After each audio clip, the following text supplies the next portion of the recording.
The first time Florence Garner told someone her age that spring of 1882, she said it the way a person confesses a crime, quietly, and with her eyes cast down at the worn floorboards beneath her boots, as though the number itself carried the weight of every year she had spent becoming someone nobody in Redemption Creek, Texas had thought to look at twice.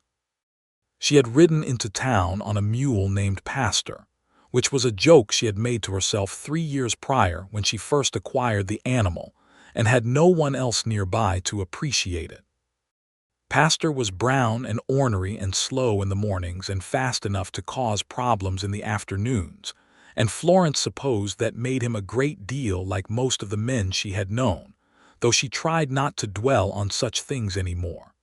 She was 36 years old.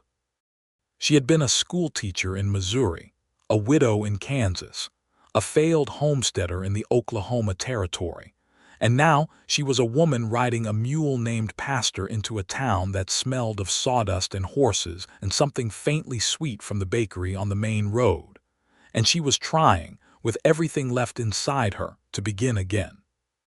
Redemption Creek sat at the edge of the Texas Hill Country like something God had set down by accident, and then decided to leave there out of curiosity. It had a main street paved with packed red dirt, a general store with a porch that leaned slightly to the left, a saloon called the Barrel and Song, a church with no steeple because the steeple had blown off in a storm 2 years prior, and the town had not yet agreed on whether to replace it, a small but tidy hotel named the Crestfield House, and a schoolhouse that had been standing empty since the previous teacher had left in November to marry a railroad man in San Antonio. Florence knew about the schoolhouse because she had written to the mayor of Redemption Creek, a man named Elias Poole, 3 months earlier. She had written from a boarding house in Abilene where she had been sewing curtains for the proprietress in exchange for her room, and she had been careful and deliberate in her letter. She had described her credentials, which were real and hard-earned. She had described her experience, which was considerable. She had not described herself, because she had learned that describing herself tended to raise questions she did not want to answer, such as why a widow of her age was traveling alone, or why she had not simply settled down somewhere and found herself another husband, or whether she was perhaps too old and too set in her particular ways to manage a classroom full of children who ranged in age from 6 to 14, and whose parents had opinions about education that were as varied and forceful as the Texas weather. Mayor Poole had written back. The letter had been short and businesslike and had contained the phrase, "We look forward to receiving you," which Florence had read 11 times to make sure she was not imagining the warmth in it. She tied Pastor to the post outside the general store and climbed down from the saddle with the particular stiffness that came from 4 days of riding, and she stood in the dusty street of Redemption Creek with one saddlebag over her shoulder and her hat shading her eyes, and she thought, with a fierceness that surprised her, "I am here, and I intend to stay." The general store was called Harmon's, and the woman behind the counter was named B. Harmon, who was round and friendly and who had the kind of face that invited confidence. B. Harmon looked at Florence the way people in small towns look at strangers, which is to say with a frank and thorough appraisal that covered everything from her boots to the color of her hair, and then she smiled. "You must be the new schoolteacher," B. Harmon said.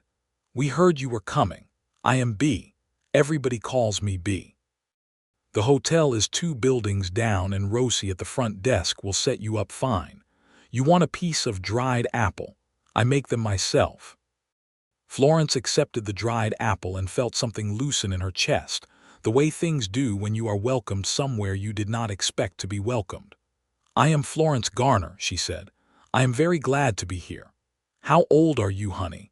B asked, and not unkindly, but with the directness of a woman who considered information to be a practical matter and saw no reason to dress it up. Florence told her, 36. And she said it the way she said it, quietly and without quite meeting B's eyes. B. Harmon waved one hand as though shooing a fly. "That is nothing at all," she said. "My sister started her whole life over at 42, Made cheese in Vermont. Very happy. You eat that apple and go get some rest. Florence ate the apple. She went to the Crestfield house and found that Rosie at the front desk was 16 and cheerful, and had opinions about the color of the curtains in room 4, which she shared at length while leading Florence up the stairs. The room was small and clean and had a window that looked out over the street, and Florence sat on the edge of the bed and untied her boots and told herself she was not tired, which was a lie, but a useful one. She had been there exactly 4 days, had gotten the schoolhouse aired out and the desks wiped down and the slate board properly chalked, and had walked the perimeter of the town twice just to understand its geography, when she first saw Warren McCrae. He came riding in from the north on a bay horse the color of dark copper, and the horse moved with the kind of ease that told you the rider and the animal had been together long enough to understand each other entirely. Warren McCrae himself was tall in the saddle, with the kind of build that came from years of real physical work rather than any particular vanity about it, broad across the shoulders and lean through the middle, with hands that even at a distance looked capable and weathered. He had dark hair that curled at the edges where it had grown a little too long under his hat, and a jaw that was shadowed with a few days of growth, and he rode past the schoolhouse where Florence was standing in the doorway with a broom in her hand, and he tipped his hat to her without slowing down, the way men did in this country, and she watched him go and then went back to sweeping without giving it further thought. Or she tried not to. She learned about him in the way you learn about people in small towns, which is mostly through B. Harmon. Warren McCrae was 39 years old and had a cattle ranch called the Red Sage, about 6 miles outside of Redemption Creek, which he ran largely alone with the help of 2 ranch hands named Dub and a man everyone called Preacher, though the man had no religious inclinations whatsoever and the name had originated from some long-ago incident involving a hymn book and a fence post, the details of which B. Harmon did not know but suspected were embarrassing. Warren McCrae had come to Texas from Colorado 7 years ago and had built the ranch from nothing, which in this part of the world in 1882 was a fact that earned a man considerable respect. He was not married. He had been, B. said, keeping her voice carefully neutral in the way of a woman who knows she is approaching important ground, years ago in Colorado.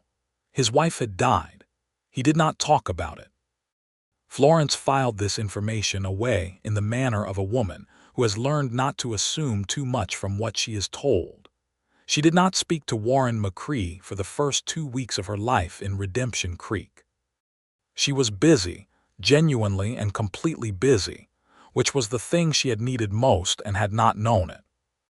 The school session had begun, and she had 22 children who needed to learn to read and decipher and to think clearly, and Florence Garner was very good at her work, better perhaps than she was at anything else in her life, and she threw herself into it with a dedication that made B. Harmon say, on the 3rd Friday, that the children all went home talking about their teacher, and their fathers had begun to sit up and pay attention.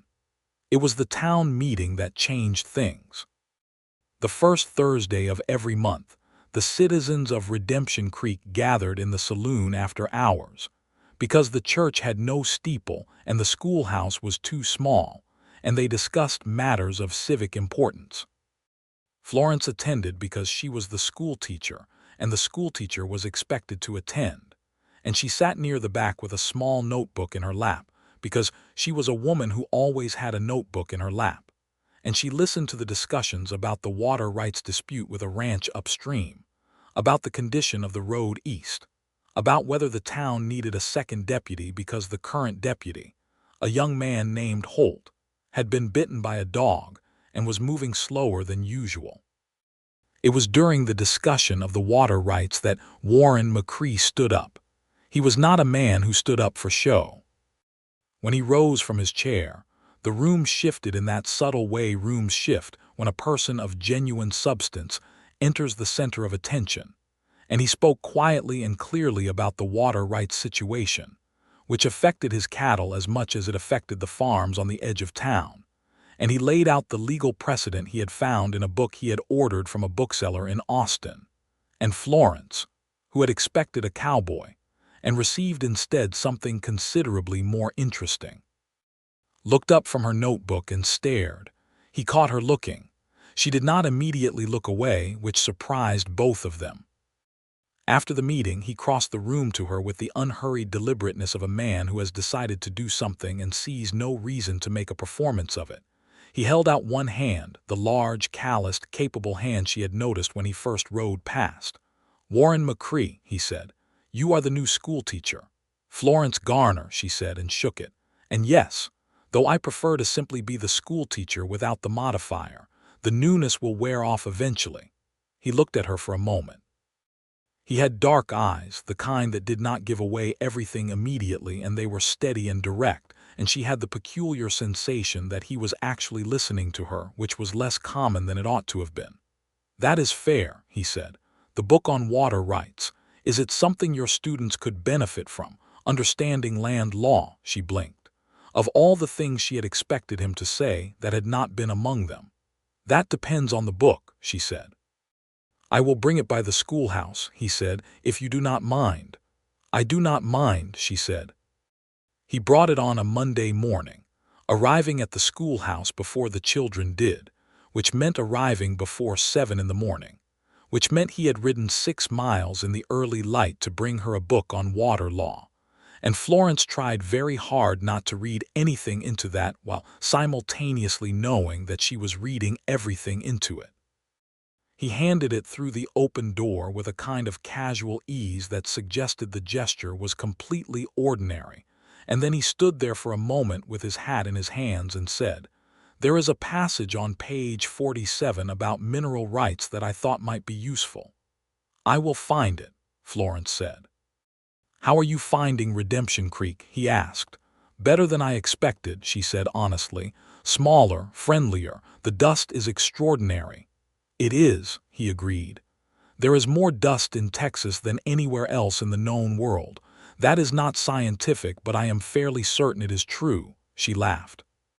It surprised her, the laugh coming up and out of her before she could manage it into something more composed, and she saw him notice it, saw something shift in his expression, a warmth moving through those dark, steady eyes like sunlight crossing a field. "I should get back," he said. "Calving season. I have got 3 heifers who are not cooperating." "Good luck to them," Florence said. "And to you." He nodded and put his hat on and went back to his horse, and Florence stood in the doorway of the schoolhouse with a book on water rights held against her chest, and thought that she was in danger of being a fool, which was the thing she had promised herself she would not be again. She was 36 years old. She had been a wife and a widow, and a woman alone in a country that did not know quite what to do with women who were alone. And she had learned, through experience both painful and instructive, that hope was a luxury that cost more than it looked. The land was full of men who were charming on a Monday morning and disappointing by Thursday, and she had no particular reason to believe that Warren McCrae was any different, even if he did bring books and have steady eyes and speak in town meetings about water law with a clarity that made her want to ask him what else he had read. She read the book that night by lamplight. Page 47 was indeed interesting. He came back the following Monday with a different book, this one a collection of naturalist essays, and he said he had thought she might find it useful for the science portion of her lessons. And she said she was not certain that naturalist essays from 1871 were strictly necessary for children learning to read. And he said that was fair, but had she read the chapter on the geology of Texas river valleys? And she said no. And he said she might find it worth her time, and she said she would consider it. And by the end of the conversation, they had been standing in the doorway of the schoolhouse for 40 minutes, and 3 of her students had arrived and were watching with undisguised fascination. The child named Me, who was 9 years old and had the confidence of someone twice that age, informed Florence during morning lessons that Mr. McCrae had never come to the schoolhouse before, not once, not even when the previous teacher was here, which was a fact that Me delivered with the air of a person making an important point and expected Florence to take note of it. Florence told Me to open her reader to page 12. But she took note. The third Monday, Warren McCrae did not come with a book. He came to the schoolhouse at noon while the children were out for their midday break, and he brought instead a wrapped parcel that contained 2 pieces of B. Harmon's oat cake and a small jar of wild honey, and he set them on the desk and said, "I figured you probably did not stop to eat a real midday meal." She had not. She had been grading composition papers. "How did you know that?" she asked. "Because you are the kind of woman who forgets to eat when she is working," he said, and then something crossed his face, a flicker of uncertainty as though he had said more than he intended. "Bea mentioned it," he added. "Did she?" Florence said. "She worries about you." "She worries about everyone. It is her primary form of recreation." He smiled at that. It was a slow smile, unhurried, the way his horse moved, and it transformed his face in a way that Florence found it prudent not to look at for too long. "May I sit for a moment?" he asked. "It is a schoolhouse," she said. "There are 22 chairs available." He sat across from her at the desk that usually belonged to the 2 oldest boys, which meant his knees were pressed up against the bottom of it in a way that should have looked undignified but somehow did not. And they ate the oat cake and talked. They talked about the water rights situation, which had developed into something that might require a lawyer, and about the geological survey he had been reading, and about whether the town should invest in a telegraph line, which was something 3 other towns in the county had already done. And then they talked about other things, the kind of things that sneak into a conversation when the practical matters have been dispensed with, and both people have decided, without quite announcing it, that they would like to stay a little longer. He asked her about Missouri. She told him about the schoolhouse in a town called Harlan, where she had taught for 4 years before her husband Thomas Garner had decided they would make their fortunes in Kansas, and about the farm in Kansas that had been difficult and beautiful in turns. And she found herself being more honest than she had intended, because he listened the way she imagined she listened to her students, with his whole attention, without filling in the silences before they were finished. "Your husband," he said carefully, "is he still in Kansas?" "He is buried there," she said. "The winter of '77 fever." "I am sorry," he said, and he meant it. She could tell from the way he said it simply, without the elaborate performance of sympathy that sometimes made grief feel like a social obligation. "He was a good man," she said. "We were not well suited, but he was a good man. I was 29 when I married him, and I thought I was already past the point of having the life I had imagined, and I told myself a good man was enough. He was enough, but it is a smaller kind of life than the one you plan for when you are young." She stopped. She had not meant to say all of that.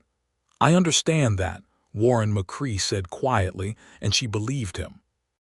There was a silence, the comfortable kind rather than the awkward kind, and then from outside came the sound of children returning from the midday break, their voices rising and scattering on the warm spring air.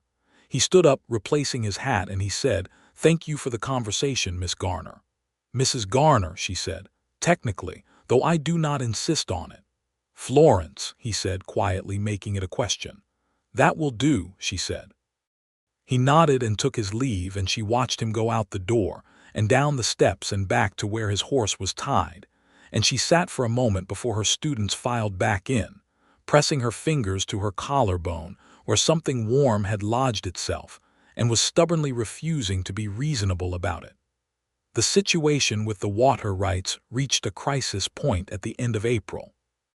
The ranch upstream, owned by a man named Corvin Dell who had money, and a lawyer in Houston, and very few sympathetic characteristics, had been diverting more water than was his legal right, and 3 farms on the west edge of town were running dry, and the town of Redemption Creek held an emergency meeting that was significantly louder than the regular monthly meeting. Warren McCrae presented his case again, this time with additional legal citations he had found after ordering 2 more books from Austin, and Florence sat in the front row and found herself watching the quality of his thinking with the same admiration she brought to watching anything done with genuine skill and intelligence. After the meeting, walking in the evening air while the town settled back into its nighttime routines. Florence and Warren found themselves walking in the same direction without having planned it, which was the kind of thing that happens between two people who have begun to occupy the same gravity. "You were very clear tonight," Florence said. "Was I?" He seemed genuinely unsure. "You laid out the precedent logically, and you did not lose your temper when Corvindale's man interrupted you. That takes discipline." He was quiet for a moment. They were walking along the edge of the main street now, past the bakery and past Harmon's, both of which were closed, their windows dark, the town around them quiet as a held breath. "My father had a terrible temper," he said. "It cost him everything. Land, relationships, his health eventually. I decided when I was about 15 that I would not let anger run the horse, so to speak." "And does it work?" she asked. "Deciding something about yourself and then just doing it?" "Not always," he said. "But more often than you might think." She stopped walking. They had reached the point where the road turned toward the Crestfield house, and he had no particular reason to continue in this direction, unless he intended to walk her the remaining distance, which was a thing that meant something, in 1882 in Redemption Creek, Texas. And she turned and looked at him in the blue evening light, and thought that she had been very foolish indeed to think she was not going to feel this. "Warren," she said, and the way she said his name was different from the way she had said anything else to him, quieter and more vulnerable, the way you say a word you have been waiting to say for longer than you realized. He looked at her for a long moment. "You are going to tell me something that starts with a reason," he said. He said it gently, without accusation, just with the calm recognition of someone who has listened to her long enough to understand how she works. She almost laughed. "Is it that obvious?" "A little," he said. "What is the reason?" She squared her shoulders. "I am 36 years old," she said. "I know that is not a remarkable number to most people, but in the context of what I think might be happening here, I think it bears saying plainly. I am 36, and I have been married once already, and I have no particular charm or youth to recommend me, and I have opinions about nearly everything. And I am not the kind of woman who is easy to know, and I have spent the better part of the last 5 years convincing myself that my best years are behind me, and I think you should know all of that before you walk me to the door." She said it all in one breath, and when she finished she was looking at him steadily and waiting, the way she had learned to wait, with her chin up and her heart braced. Warren McCrae took one step toward her. "Florence," he said, and his voice was low and unhurried and very serious, "you are right on time." Stared at him. "Right on time," he said again, as though she had misheard it. "Not late, not past anything, right on time." She did not say anything for a moment. The evening air moved around them, warm and carrying the smell of the Texas spring, the cedar and the wild grass and the particular sweetness that came just after sunset. And Florence Garner, who had been very careful for a very long time, felt something inside her that she had been holding shut for years begin, very slowly, to open. "That is a very kind thing to say," she finally managed. "It is not kindness," he said. "It is exactly what I mean." He walked her to the door of the Crestfield house. He did not kiss her. He said good night with his hat in his hands and something in his eyes that was careful and warm and entirely without pretense. And she went inside and climbed the stairs and sat on the edge of her bed in room 4 with the curtains Rosie had opinions about. And she pressed both hands over her face and breathed, just breathed, for a long time. She was not, she told herself, going to be reckless about this. She was a woman of sense and experience, and she was going to be thoughtful and measured and entirely reasonable. She was also, she admitted to herself in the quiet of the room, completely lost. The weeks that followed were the kind of weeks that people later look back on and understand, were the exact weeks when everything changed, though they did not recognize it quite so clearly while they were inside them. Florence taught her students and graded their papers, and attended to the business of the schoolhouse with all her usual diligence, and Warren McCrae continued to ride in from the Red Sage more frequently than ranching business strictly required. He brought her a copy of a geological survey map. he had thought she might find interesting. She brought him a set of notes she had made on water rights law after doing her own research at the county land office in the next town over, because she had taken the coach there one Saturday morning and spent 4 hours in a room that smelled of old paper and had found 3 relevant documents that his lawyer had apparently missed. He looked at her notes for a long time in silence. "You did this on a Saturday," he said. "I had a free morning," she said. "Florence," he said, and stopped. "I like research," she said, "and the outcome of the water rights case affects my students' families. It was practical." It was also, he stopped again, and she saw him choosing his words the way he always did, carefully, as though words mattered and therefore deserved to be selected with care. "It was generous," he finished. "Thank you." She waved it off. He was not fooled. The matter of the water rights went to the county judge in June, and Warren McCrae and the 3 affected farm families and their representative took the coach together to the county seat. And Florence stayed behind with her students and felt the town as it always was without him in it, which was to say that she discovered his absence in the way you discover a loose tooth, by the specific ache of the place where the thing ought to be. He came back victorious. The judge had ruled in their favor on the strength of the legal precedent Warren had documented, and the town celebrated with considerable enthusiasm. The Barrel and Song offered a round for the house, and B. Harmon made 3 pies and a quantity of her oat cake, and someone found a fiddle player, and the main street of Redemption Creek on that June evening was warm and golden and full of people who were very glad to be there. Florence danced. She had not danced in years, not since the farm in Kansas, and she had almost forgotten the particular pleasure of it, the fiddle music cutting through the evening air, and the movement that was simply the body doing what it was made for. She danced with B. Harmon's husband Gerald, who was enthusiastic if not particularly skilled, and with Deputy Holt, who had recovered from the dog bite and was in excellent spirits. And then the music shifted into something slower, and she turned, and Warren McCrae was there. He held out his hand. She took it. They danced slowly on the packed dirt of the main street in the warm June dark, and she was close enough to smell the leather and cedar and something warm beneath it that was simply him. And she was aware of his hand at her waist with a sharp precision that made her feel, absurdly, like a girl of 17, which was the last time she had been danced with by someone who made her feel like the ground might not be where she remembered leaving it. "You are very good at this," he said, close enough that she felt the words more than heard them. "My mother was a great believer in dancing," Florence said. "She said it was the most honest thing 2 people could do in public." He made a small sound, not quite a laugh but related to one. "She sounds like a wise woman." "She was," Florence said. "She died when I was 12. I have spent a great deal of my life trying to figure out what she would have thought of various situations." "What would she think of this one?" Florence considered it. The warm night and the music and the way her hand felt in his. The big, steady, careful hand of a man who brought books and fought for water rights and said she was right on time. "She would think," Florence said slowly, "that I was in danger of being sensible about the wrong thing." He was quiet for a moment. Around them the town moved and laughed and celebrated, but the space between them felt separate from all of it, enclosed. "What is the sensible thing?" he asked.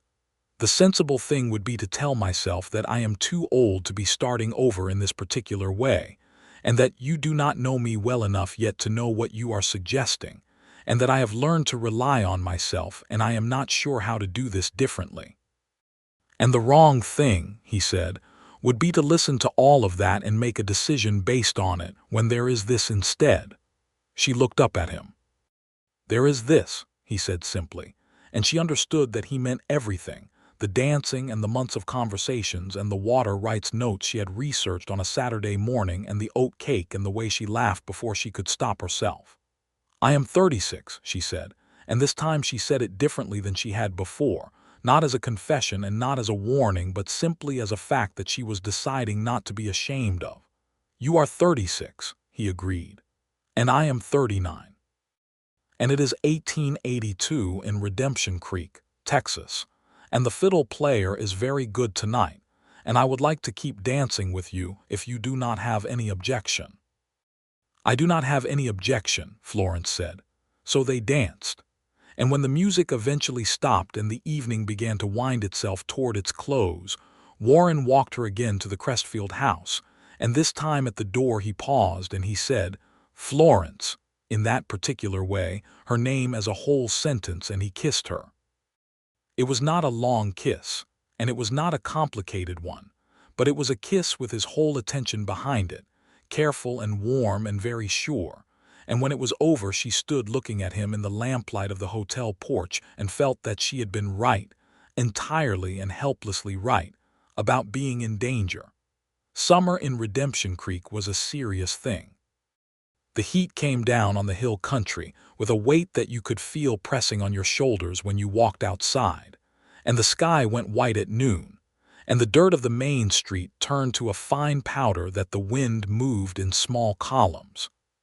Florence kept the schoolhouse windows open as wide as they would go and gave her students permission to remove their shoes, which was technically irregular, but which she judged to be necessary for the continued functioning of the human brain in temperatures that had no business being what they were.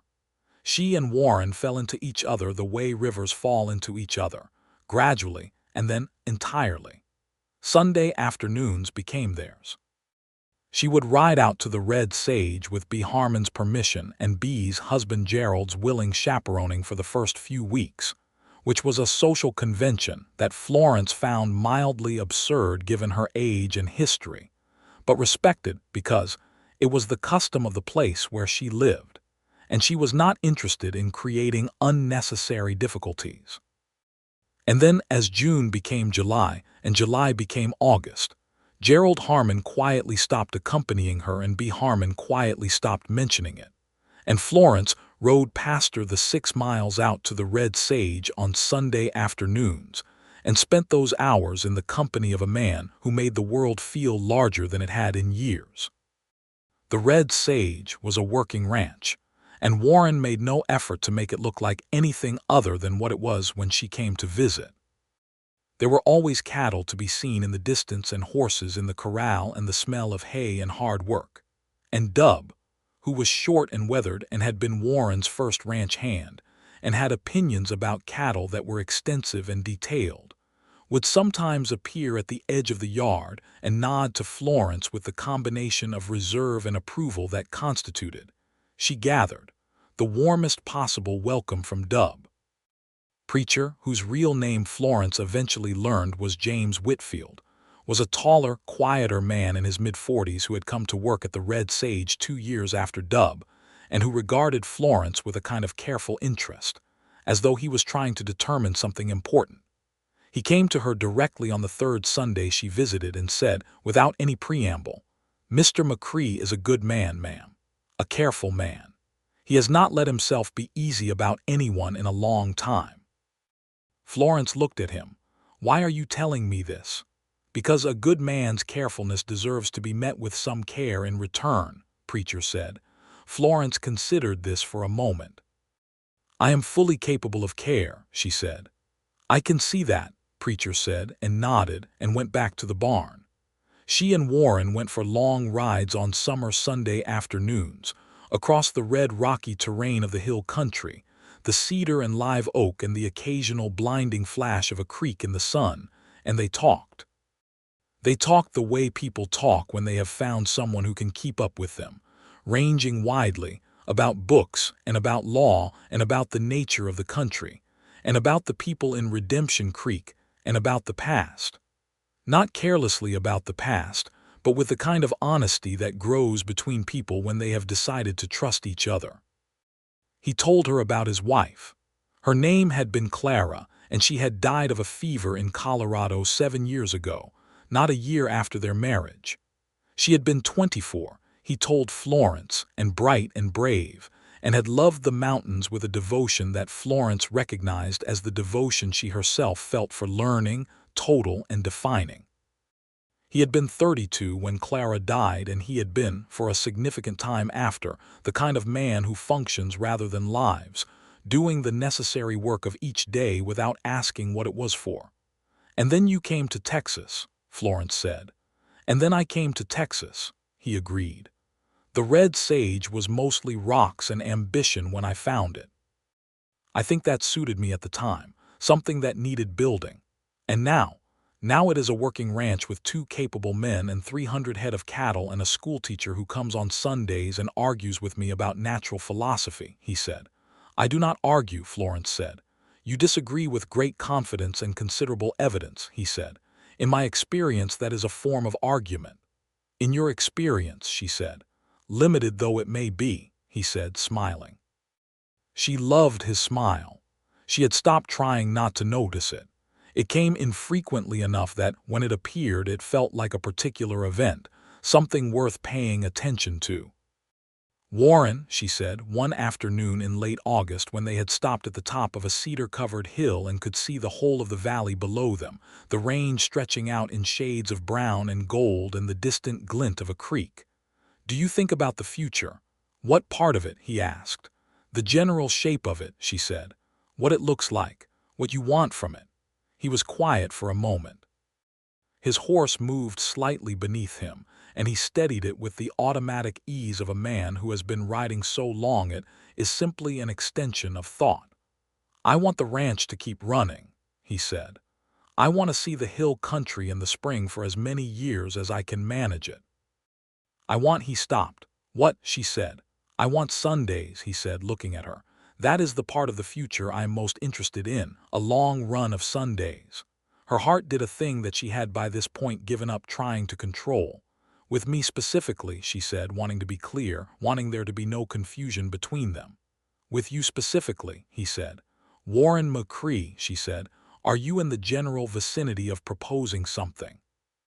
"I am in the general vicinity of it," he said. "But I am doing it poorly because I have not done it before, and I am aware that you are a woman of considerable independence, and I do not want to make it sound like I am suggesting you give any of that up."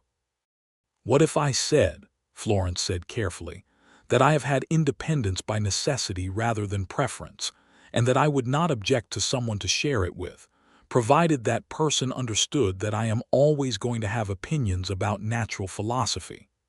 "I would say," Warren said, "that a woman with opinions about natural philosophy is exactly the sort of woman I want sharing my Sundays."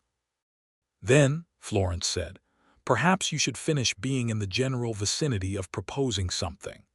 He looked at her for a long, steady moment on top of that cedar hill, with the whole of the hill country below them and the August sun going sideways and warm across the grass, and he said, "Florence Garner, I would like very much to marry you, if you will have me. I think you are the most remarkable person I have met in a great many years, and I believe you were right on time, and I do not intend to stop believing it." She breathed in through her nose and out through her mouth, and then she said, "Yes, Warren, yes." He crossed the space between their horses with a confidence that was perhaps mildly dangerous from a purely practical standpoint, and he kissed her in the late August afternoon with the whole hill country as witness. And Florence Garner, who had been 36 and certain she was past everything, kissed him back and understood, quite clearly, and for the first time in many years, that she had been very wrong about that. They set the wedding for October, which gave Florence the beginning of the school term to manage and gave Warren the tail end of the cattle season, and which was also simply a beautiful time to be married in the hill country of Texas, when the heat had broken, and the light came in long and golden through the cedar, and the air smelled of dry grass and possibility. The planning of the wedding revealed some interesting things about the town of Redemption Creek. B. Harmon was deeply involved and had opinions about flowers that were extensive. Mayor Elias Poole, who turned out to be a surprisingly sentimental man beneath his businesslike exterior, offered the use of the town hall, which was larger than the schoolhouse and more centrally located. The reverend from the church with no steeple, a patient man named Reverend Alcott who had been working in Redemption Creek for 11 years and had developed a philosophical relationship with the missing steeple, agreed to officiate, and said he was very pleased to do it. Florence wrote a letter to her sister in Missouri, a woman named Harriet who was 41 and sharp-tongued, and had been worried about Florence since the death of Thomas Garner in Kansas, and whose reply arrived 3 weeks later and consisted largely of relief expressed in the form of mild accusation. Harriet could not come for the wedding, the farm and the children and the distance making it impossible, but she sent a length of blue calico that Florence made into a dress with the help of the woman who served as Redemption Creek seamstress, a quiet, skilled woman named Martha Ogg who did her best work while not speaking. Warren had no close family to invite. He had a brother in Colorado who he wrote to and who replied that he was glad to hear it and sorry he could not make the journey. The Red Sage would carry on. The ranch was going well, and the water rights ruling was holding, and Dub and Preacher were apparently both mildly emotional about the upcoming wedding, though B. Harmon was the one who told Florence this because neither Dub nor Preacher would have confirmed it under any circumstances. There was, however, a complication. In September, 3 weeks before the wedding date, a man rode into Redemption Creek who said his name was Harlan George, and that he was Corvindell's new man, and that Corvindell had some information that the county judge might find relevant in reviewing the water rights ruling, specifically regarding one of the legal documents that Warren McCrae had presented in the case. Florence heard about this from B. Harmon at 7 o'clock in the morning on a Wednesday, and she was at the county land office by the time it opened at 9, having taken the coach that left at 6:30, and she spent 6 hours in that room that smelled of old paper until she had found not only the document in question, but 3 additional ones that Corvindell's lawyers had apparently hoped no one would think to look for, which established the original claim so clearly that there was no reasonable room for dispute. She was back in Redemption Creek by suppertime. She gave the documents to Warren. He looked at her for a moment. "You took the 6:30 coach," he said. "The situation required it. Florence, the documents are self-explanatory," she said. "You should probably get them to your lawyer before Corvindell's man can do whatever he is planning to do." Warren took the documents and he took her hand as well, standing in the yard of the Red Sage in the September evening light, and he held it for a moment and said, "What in the world did I do to deserve you?" "You said I was right on time," she said. "It is possible that was sufficient." The Harlan George situation resolved itself within the week. The documents Florence had found were exactly as definitive as she had thought, and the county judge declined to review the ruling, and Corvindell, after a period of vocal unhappiness that the town of Redemption Creek observed with various degrees of interest, sold his upstream ranch to a family from San Antonio who had no interest in water rights disputes and just wanted to raise goats. The goat family turned out to be very pleasant. On the 15th of October, 1882, Florence Garner married Warren McCrae in the town hall of Redemption Creek, Texas, in a blue calico dress that Martha Ogg had made with meticulous care, with B. Harmon weeping happily in the front row, and Gerald Harmon patting her hand, and Reverend Alcott officiating with the steady calm of a man who has presided over many ceremonies and knows that the ones that matter have a particular feeling about them.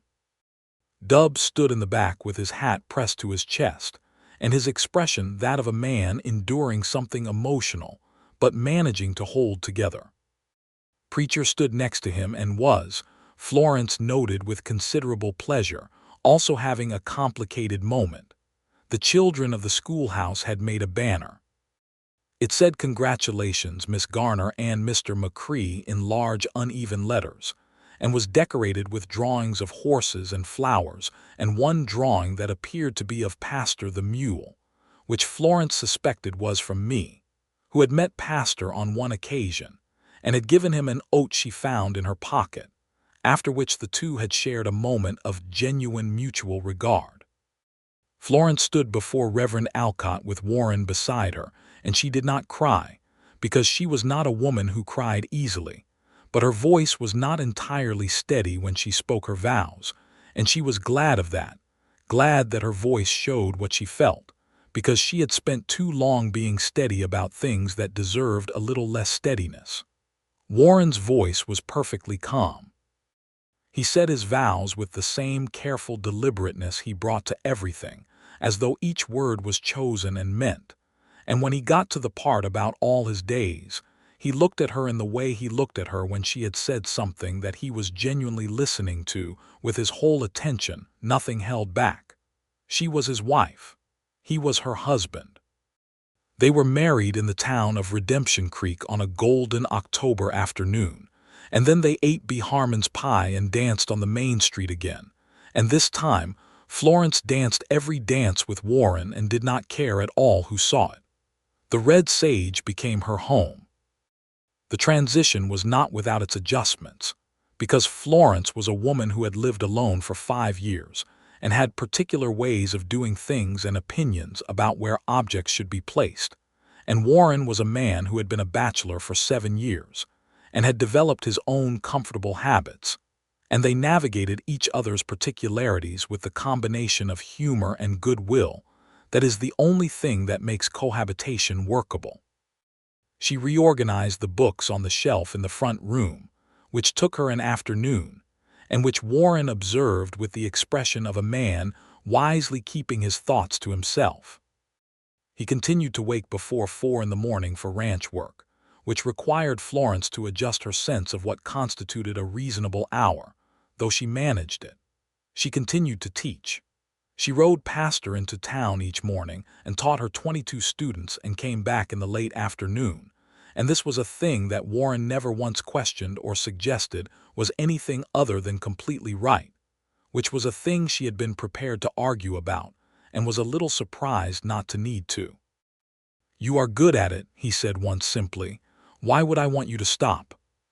She had looked at him over the supper table with all the particular warmth that a person feels when they are seen clearly and valued for exactly what they are, and she said, "I was prepared to fight you on this, I want you to know." "I know," he said with a slow smile. "I could tell from the way you were sitting." "How was I sitting?" "Like a woman ready to present her case in a court of law," he said. She laughed and he laughed with her, and the ranch house filled up with the sound of it. And Florence thought that perhaps this was the simplest way to understand what had happened to her in Redemption Creek. There was a person in the world who made her laugh and who meant every word he said and who thought she was right on time, and she had found him, against all the odds and certainties she had stacked against herself, and she was going to stop apologizing for being glad. Winter on the Red Sage was different from winter in Kansas or Missouri, milder in temperature but no less present, the light going thin and silver through the cedar, and the nights coming down early. Florence and Warren spent their evenings by the fire with books and conversation, and sometimes the comfortable, companionable silence of two people who have learned that they do not always need to fill the space between them. She read aloud to him sometimes. He read aloud to her. They had between them 2 different editions of the same geological survey, and 3 books on cattle management and Florence's entire collection from her years of teaching, which included a Shakespeare and a collection of poetry she had carried with her since Kansas. She read him a poem one evening in December, something she had read many times alone but had never read to anyone, and when she finished there was a moment of quiet and he said, "Read it again."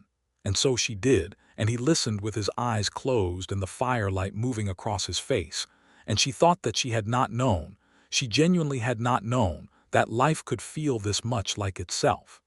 In February she missed her monthly course, and then again in March. She told Warren on a Sunday morning in late March, while snow, which was rare enough in the hill country to feel significant, came down softly outside the window. She told him plainly and directly because she was Florence Garner McCrae, and she did not know how to do things any other way. And she watched his face as she told him, and saw it do something she had not seen it do before, something that started in his eyes and moved outward, a kind of joy so large that it seemed to surprise even him. He put down his coffee cup and stood up from the table and came around to where she was sitting, and he picked up her hands and held them in both of his, standing there in the kitchen with the snow coming down outside. "Are you certain?" he asked. "Reasonably," she said. "I intend to see the doctor in town this week to be sure." "Florence," he said. "I want you to know," she said, because she had been thinking about how to say this for 2 weeks and she was going to say it, "that I did not expect this. At my age, at your age," he said firmly, "you are 37 years old and you are healthy and strong and you are going to be remarkable at this, and I am." He stopped, and for the first time she saw him at a genuine loss for words, his composure entirely undone by happiness. "I am so glad," he said finally, and his voice was rough with it. "I am so glad." She pressed her forehead to his hands and let herself be glad too, fully and without reservation. The doctor confirmed it. She was expecting. He estimated the baby would arrive in October or November. Florence went to school the next morning and taught fractions with the particular energy of a woman who is carrying a very good secret. And she told B. Harmon on Wednesday because she could not keep things from B. Harmon, who immediately cried, and who then organized the town's response with the efficiency of a military campaign. Preacher, upon hearing the news, sat down on a fence post and was quiet for several minutes. Then he stood up and went back to work. Dubs said, "Well, that is fine. That is very fine," and patted Warren on the back once firmly, which was Dubs' equivalent of a lengthy emotional speech. The school year ended in June, and Florence arranged to take her leave from teaching in the fall and return in January, a plan that Mayor Poole accepted with complete understanding, and that required finding a temporary teacher for the autumn term, which was accomplished by hiring a young man named Edwin Pratt from the next county over, who was 22 and very eager, and who Florence hoped would not undo too much of what she had spent the year building. Summer at the Red Sage in her pregnant state was complicated by the heat and simplified by Warren, who had a gift for seeing what was needed before it was asked for, and who managed to be attentive without being suffocating, a balance that Florence greatly appreciated and told him so directly. "I do not need to be wrapped in cotton," she said, "but I do appreciate the fact that you filled the water barrel before I had to think about it." "You have been looking at that water barrel," he said, "in the way you look at things you are about to solve. I look at most things that way." "I know," he said. "I enjoy it." She was 37 years old and pregnant in the Texas summer heat, and wading in the creek that ran at the edge of the Red Sage's north pasture on a Sunday afternoon in August when she told Warren she was completely happy. She said it plainly, in the way she said all important things, looking at him where he sat on the bank with his boots off and his feet in the water. "I want to tell you," she said, "because I think it is important to say true things when you are aware of them, and I am aware that I am completely happy. That is something I was not sure I would ever be able to say again, and it seems right to say it to the person who is the reason for it." Warren sat looking at her for a long moment. The creek ran around them and the cedar jays called in the trees along the bank, and the summer afternoon was gold and still. "Florence," he said. "You do not have to say anything," she said. "I just wanted you to know." "I do want to say something," he said. He moved to sit beside her in the shallow water, which at this point involved a certain amount of careful maneuvering that she suspected was partially for her benefit, and he took her hand and held it the way he held it, with attention and care. "I spent 7 years building something I did not know what it was for," he said. "The ranch, the work, the life I made here. It was good work and I am proud of it, but there was a part of me that had stopped asking what it was for. And then you rode into Redemption Creek on that mule. His name is Pastor," she said. "I know his name," Warren said. "And you stood in the door of the schoolhouse with a broom like you intended to stay, and I thought, there is a woman who knows what she is doing. I did not know then that you would change everything." "I did not intend to," she said. "I know," he said. "That was partly why." She leaned into him and he put his arm around her, and they sat in the creek in the August afternoon. A 37-year-old schoolteacher and a 39-year-old rancher in Texas in 1882, and the whole of the future was in front of them, large and bright and impossible to predict in its particulars, and entirely certain in its heart. The baby arrived on the 12th of November in the year 1882, in the upstairs bedroom of the Red Sage Ranch house, which Warren had spent the better part of September and October preparing to the precise specifications that Florence and the doctor between them had determined were necessary. B. Harmon arrived at 6 in the morning with her sleeves rolled up and her intention to be useful, and she was, and the doctor, a reliable man named Dr. Hennessy, who had been practicing in Redemption Creek for 8 years, arrived at 7 and was calm and competent throughout. The baby was a boy. Warren heard him cry from the bottom of the stairs, where he had been existing in a state of tightly controlled anxiety for 4 hours, and he came up the stairs 2 at a time and appeared in the doorway of the bedroom and looked at Florence with an expression that was the most completely unguarded thing she had ever seen on his face. She was tired in a way that went down to the bone, but she was also holding this very small, very new person who was red-faced and indignant about his circumstances, and she looked at Warren and said, "Come here."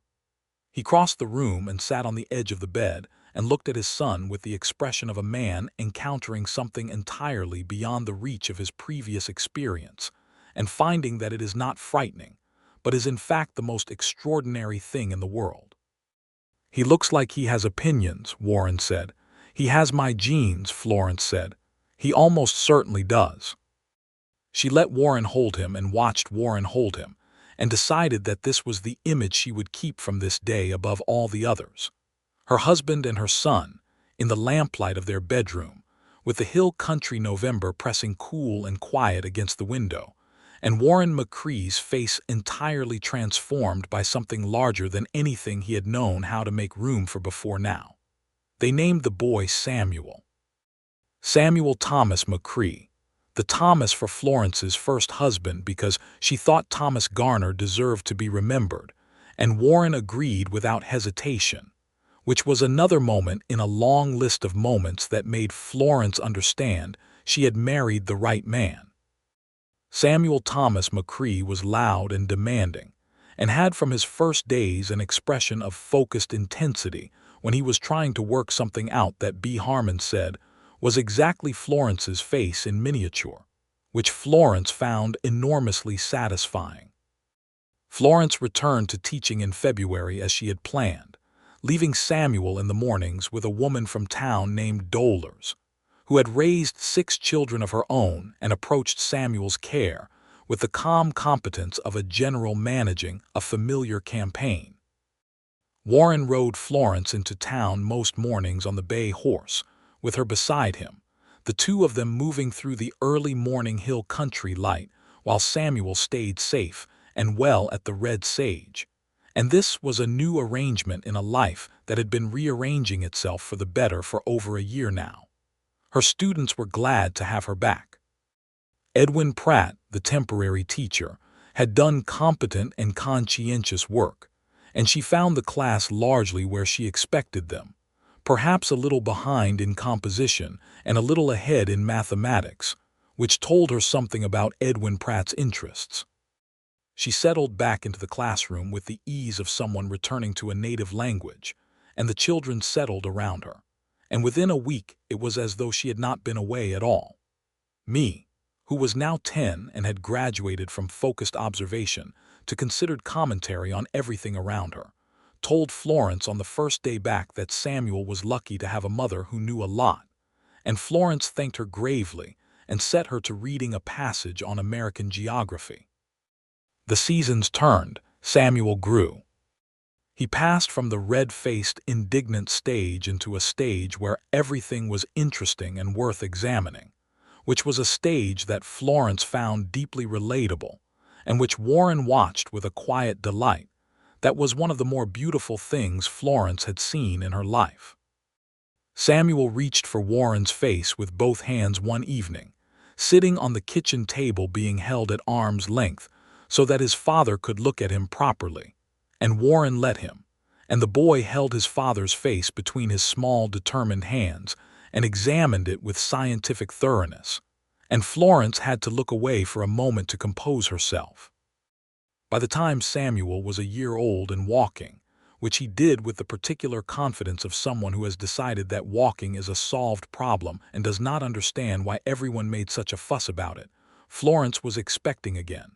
She was 38 years old, and she told Warren with the same directness as the first time, and his response was the same deep gladness, immediate and uncomplicated. "I thought the first time might have been the only time," she said, "at my age." He looked at her with the expression he wore when she said something he found fundamentally mistaken. "You were right on time for Samuel," he said, "and you are right on time for this." She pressed her lips together to contain the smile. "You say that rather a lot," she said. "It keeps being true," he said. The second baby arrived in the spring of 1884 in the same upstairs bedroom, with the same B. Harmon and the same Dr. Hennessy and the same Warren at the bottom of the stairs, though this time he lasted only 2 hours before B. Harmon took pity on him and sent him up to be in the room, which had not been strictly conventional but which Florence had appreciated. This baby was a girl. She came into the world with less noise than Samuel and more apparent organization, looking around the room with dark eyes that were going to be Warren's eyes. Florence could already see it, and she lay in Florence's arms with a composure that was extraordinary in someone who had been a person for less than an hour. "She looks calm," Warren said, wonderingly. "That comes from you," Florence said. "She has your jaw," he said. "She will need it," Florence said. They named her Eleanor. Eleanor McCrae, the me for the girl in the school who had pointed out Warren's unprecedented visits to the schoolhouse, because Florence thought that me deserved some credit for what had followed, and Warren agreed. And when they told me Hollister on the first day of school the following September, me turned a deep red and then asked if she could see a photograph of Eleanor, and Florence promised she would bring one. Life on the Red Sage in the years of Samuel's toddling and Eleanor's infancy was full in a way that Florence had not known life could be, full in the way she had read about in books but had stopped believing was for her somewhere in the long, difficult years between Kansas and Redemption Creek. It was not without difficulty. Dub broke his wrist in the fall of 1883 and was irritable about it for 2 months.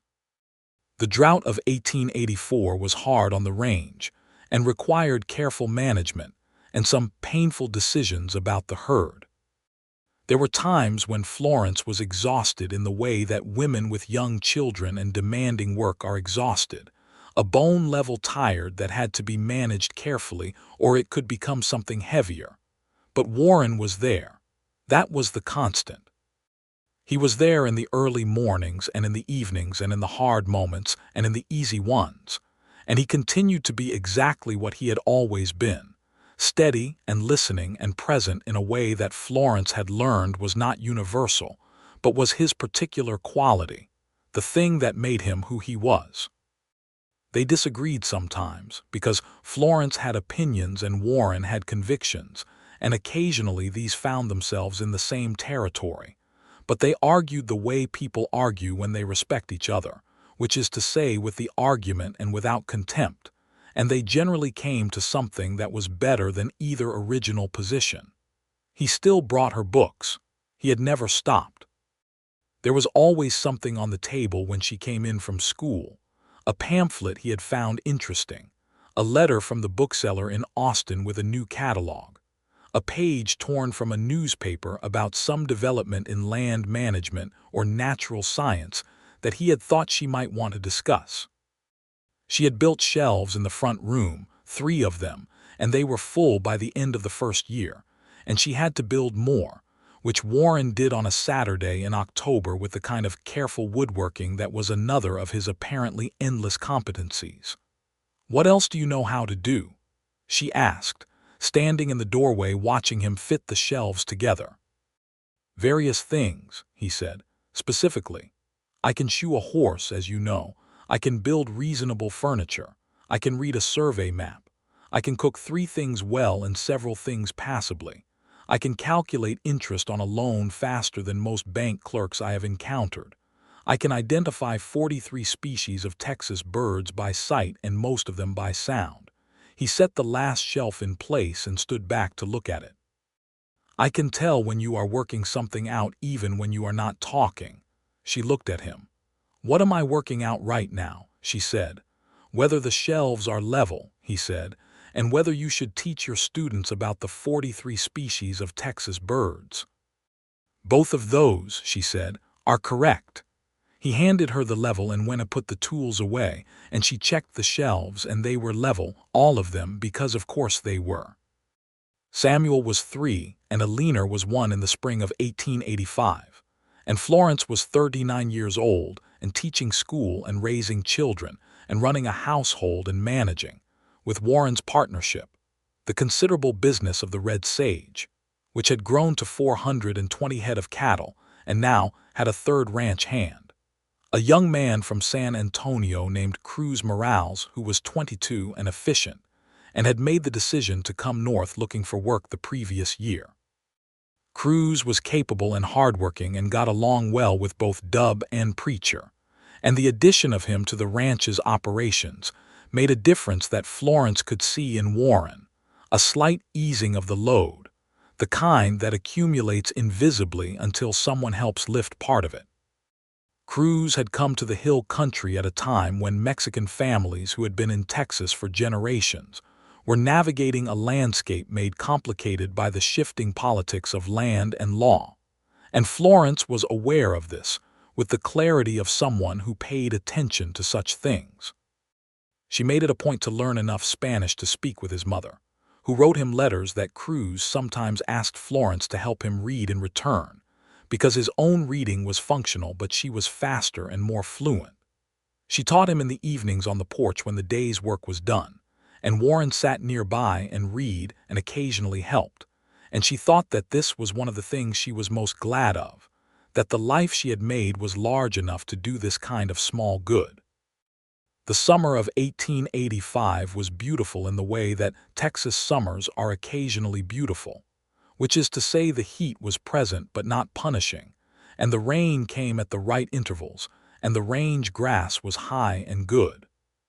Samuel could now ride on his own, meaning on the saddle with Warren, which he did with an expression of profound satisfaction, and Alina had recently developed the ability to walk with determination in any direction that was not the one Florence would prefer, which meant that the Red Sage now contained a small, efficient disaster in a calico dress, and Warren had installed a new gate on the yard fence. On an evening in late August, Florence sat on the porch of the Red Sage with Warren beside her, and the hill country laid out before them in the long golden light that came just before sunset, and Samuel was asleep inside, and Alina was asleep inside, and the ranch was quiet with the satisfied quiet of a place that has been worked well, and Florence thought about what she had said 2 years ago in the creek about being completely happy. She was still completely happy. The happiness had deepened and complicated itself, the way things do when they are real rather than imagined, and it contained within it all the difficulties and exhaustions and ordinary days and occasional quarrels and very full moments and very quiet moments, and it was all of that together that made it true and made it hers. "Warren," she said. "Yes," he said. "Do you remember the evening you walked me to the hotel, the first time?" "I remember," he said. "I told you I was 36, she said, and I said it like it was a confession of something. "I remember that too," he said. "And you said I was right on time," she said. "You were," he said. She turned to look at him. 3 years of being married to him, and she still found herself looking at him with the same attention she had brought to it at the beginning, the interest that had not diminished but deepened, the way her students' understanding of something deepened when they returned to it after time, and found there was more to know than they had seen on first encounter. "I spend time sometimes," she said, "thinking about what my life would have looked like if I had not written that letter to Mayor Poole. If I had stayed in Abilene and gone on sewing curtains, if I had been so certain that my best years were behind me that I had stopped looking for the next thing. But you did not," he said. "I did not," she agreed. "I have been grateful for that, for the part of me that could not quite be convinced to stop." He reached across the space between their chairs and took her hand the way he had taken it the first time in both of his. "That part of you," he said, "is one of my favorite things about you, that it would not stop." "It is stubborn," she said. "Yes," he said, entirely without apology on the stubbornness's behalf. She looked at him for a moment longer and then looked back out at the hill country, at the light going gold and long across the cedar and the grass, at the range that they had worked together and the house that had become in the way she had not dared to imagine a real and deep-rooted home, and she thought, "I am 39 years old and I am exactly where I am supposed to be. I might want to write a curriculum," she said, "a proper one, for the schools in this county. Something that could be used as a standard, so that children in all the smaller towns have access to the same quality of education, regardless of who the teacher is in any given year." "That is a significant undertaking," Warren said. "I know," she said. "You would need to correspond with the county superintendent." "I have already been corresponding with her," Florence said. He looked at her. "Her name is Agnes Holloway," Florence said, "and she has been the county superintendent for 4 years, and she has been trying to get someone to take this on for 3 of those 4 years, and I wrote to her in June, and she replied last week, and we have agreed to begin meeting quarterly." A silence. "You wrote to her in June," Warren said.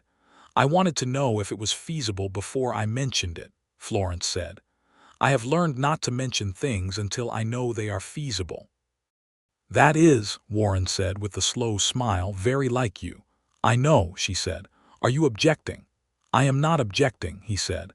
"I am noting that my wife is in the process of reforming education in this county and has been doing so quietly since June, which is very like her." "It is only a curriculum," she said. "Florence," he said. "It will take several years to develop properly," she said. "And I will need access to the county land office records to understand the demographics, and I may need to make several trips to the county seat." "I know," he said. "I will take you." She looked at him. "You do not need to take me. I can take the coach." "I know you can," he said. "I want to take you. I like the drives."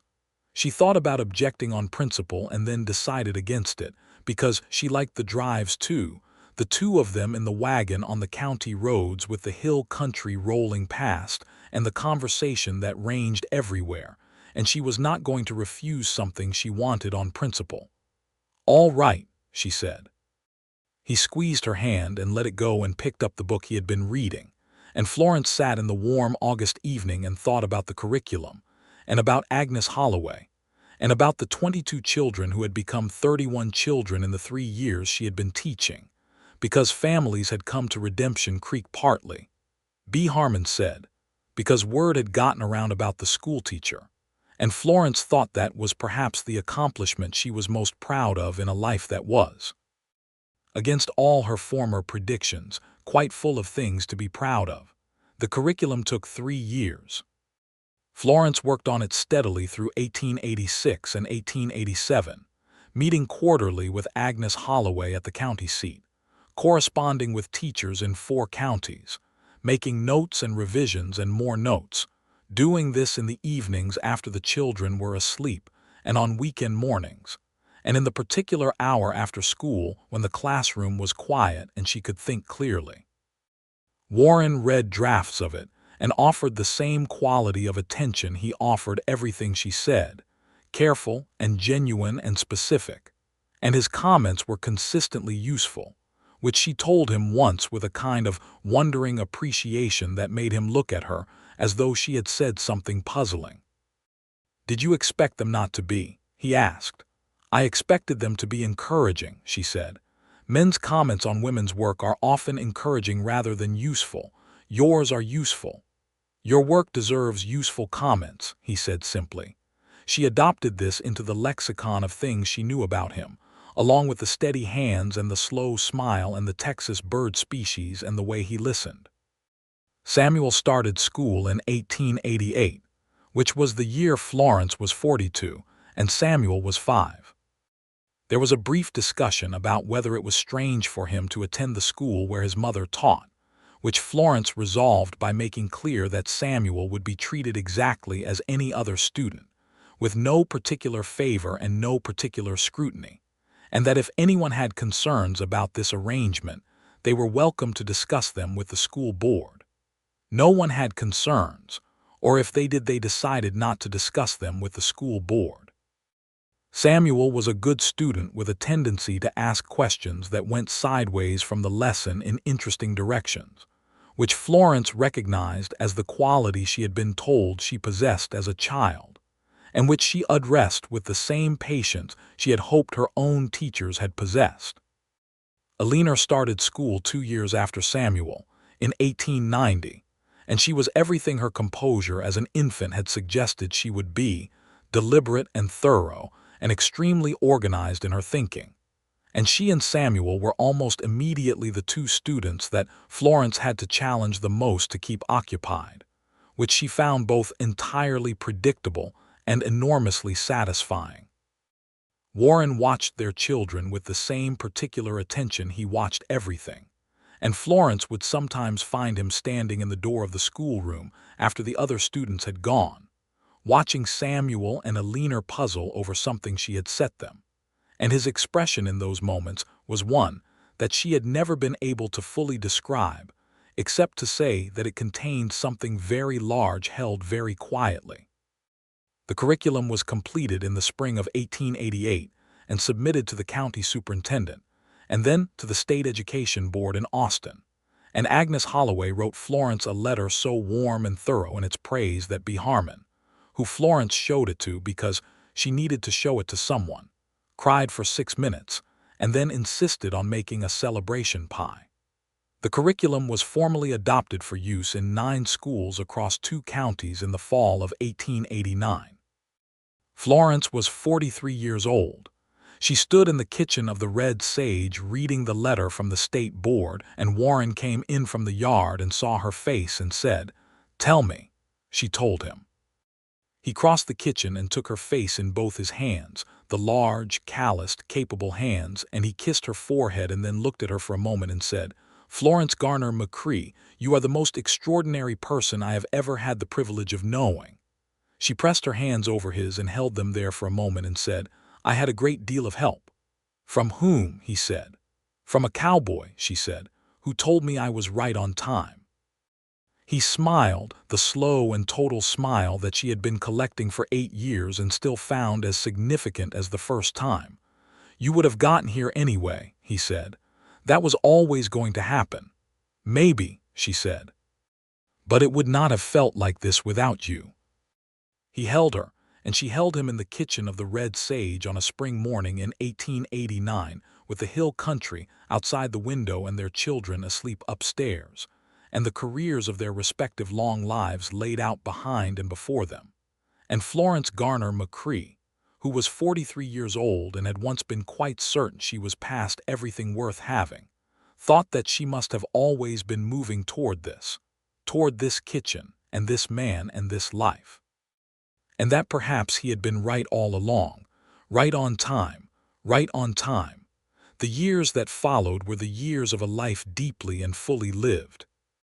Samuel grew into a tall, thoughtful young man with his father's hands and his mother's way with language, and Alina grew into a girl, and then a woman of such organized intelligence that Agnes Holloway, when she met her at 12, told Florence that she expected to see Alina's name on something important one day, and Florence said she expected so too.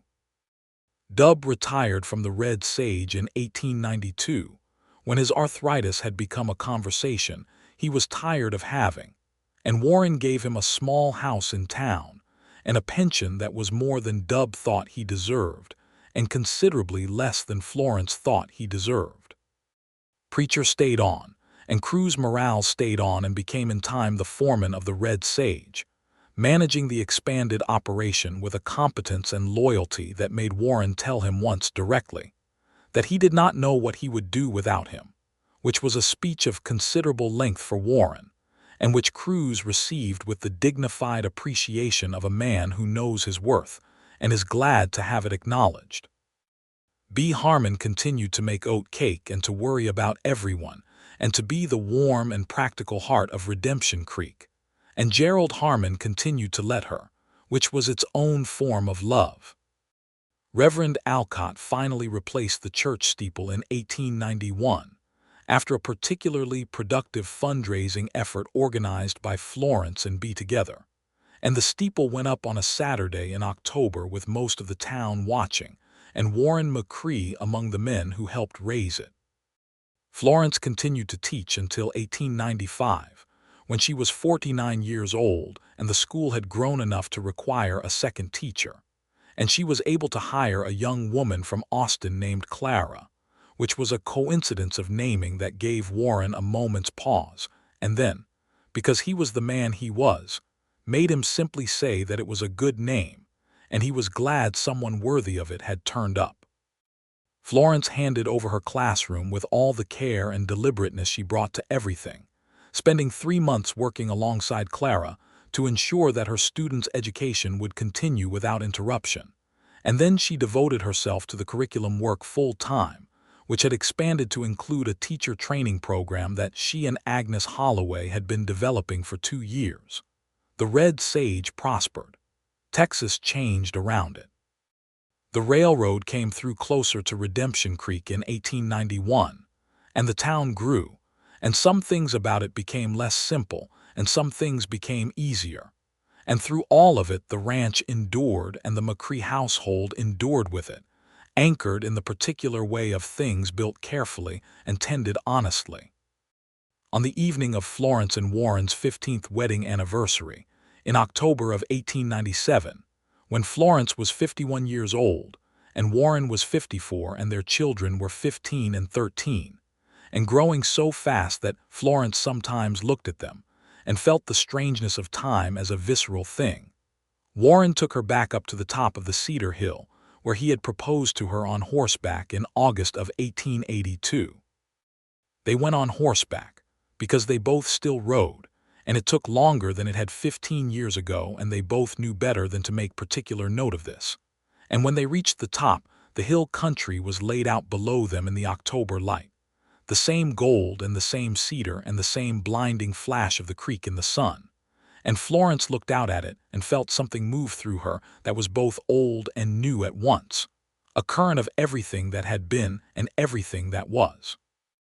15 years, she said. 15 years, he agreed. She looked at him. The lines in his face had deepened, and the dark hair was threaded through with gray, and the hands were more callous than ever, and he was 54 years old in the Texas hill country, and he was the most familiar person in the world to her. I was 36, she said, when we stood here, well, when I was on a horse, and I said I was past my prime. You did, he said, and you said I was right on time. You were, he said, the same as always, immediate and certain. I have thought about that a great deal, she said. What conclusion have you come to? She considered it, looking out at the country below them, at the distance that held in it everything she could not have predicted that morning when she rode past her into Redemption Creek with one saddlebag and a fierce and private determination to begin again. I think, she said, that the time for something worth having is always right on time, that it does not matter if you thought it should have come sooner or if the world suggested to you that you were past the point of deserving it. The time it comes is the right time because it is the time you are actually there to receive it. He was looking at her. Is that what you think? He said. That is what I have concluded, she said. After 15 years of evidence. It is a good conclusion, he said. I usually reach good conclusions, she said, given sufficient time. He moved his horse close to hers, the way he had moved it close 15 years ago, and he kissed her in the October afternoon at the top of the Cedar Hill, his wife of 15 years, and she kissed him back with the same assurance she had brought to everything she had done since she rode into Redemption Creek in the spring of 1882, and decided she was going to stay. Samuel married in 1903 and moved to Austin, where he worked in law, which surprised no one who had seen him argue his mother's water rights documents at the age of 5 from pure curiosity. Eleanor went to a women's college in the East, which required considerable letters of correspondence from Florence and a frankly eloquent letter from Warren on her behalf, and she graduated in 1904 and came back to Texas, and joined the teacher training program that Florence and Agnes Holloway had built. And she worked for 20 years in the education of teachers across 6 counties, and put her own name on things so important that Agnes Holloway was not surprised in the least. B. Harmon died in 1905, peacefully, in her own house, surrounded by Gerald and her children and a quantity of dried apple that she had apparently been in the process of making, and the town of Redemption Creek mourned her with the full force of its affection and gratitude. Florence sat at the service and held Gerald Harmon's hand and thought about dried apple and welcome and the particular grace of a person who makes everyone around them feel that they belong. Cruz Morales ran the Red Sage with 2 of his own sons helping by 1907, and Warren, who was 70 that year and had slowed in the way that men slow when they have worked hard for a very long time, let himself be slowed without fighting it, which was itself a kind of wisdom. He rode still, not as far and not as fast, but he rode, and Florence rode beside him on Sunday afternoons when the weather was good, and the hill country received them the way it always had, without comment or judgment, just with the cedar and the light and the particular generosity of a landscape that has learned to hold human lives in it. Florence was 67 the spring that the apple trees she had planted in the yard of the Red Sage 20 years prior produced their best crop ever, and she made dried apple in the kitchen with a leaner, who had come home for a visit, and she thought of B. Harmon and smiled. And Alina asked what she was smiling about, and Florence told her. And Alina said she wished she had known B better. And Florence said she had known her enough to have her name, and Alina said that was true. And the kitchen was warm and smelled of apple, and the afternoon light came in through the window and lay across the floor in long sweet bars. Warren came in from the porch and said, "What smells like B. Harmon's store?" "This does," Florence said. He stood in the doorway for a moment, and his expression was the one that she had never fully described except to say it contained something large held quietly, and then he came in and sat at the table and accepted a piece of dried apple and ate it with the focused appreciation of a man who understands that certain things deserve full attention.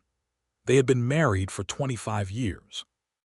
They had built a cattle ranch and raised 2 children and reformed a school curriculum and planted apple trees, and lost people they loved, and found that the love itself did not go with the lost ones but stayed, accumulating rather than diminishing.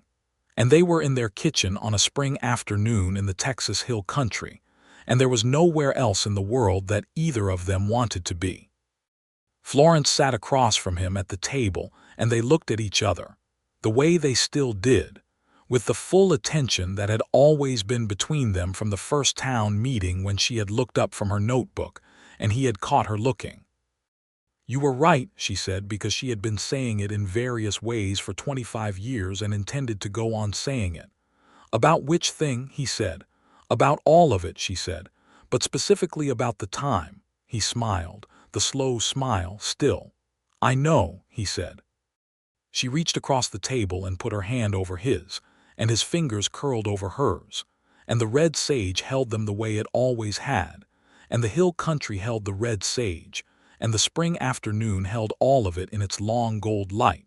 And Florence Garner McCrae, who had once been 36 and certain she was past everything, knew that she had been right on time for every single thing that mattered, and that the knowing of it was the sweetest thing in a life that had turned out to be very sweet indeed.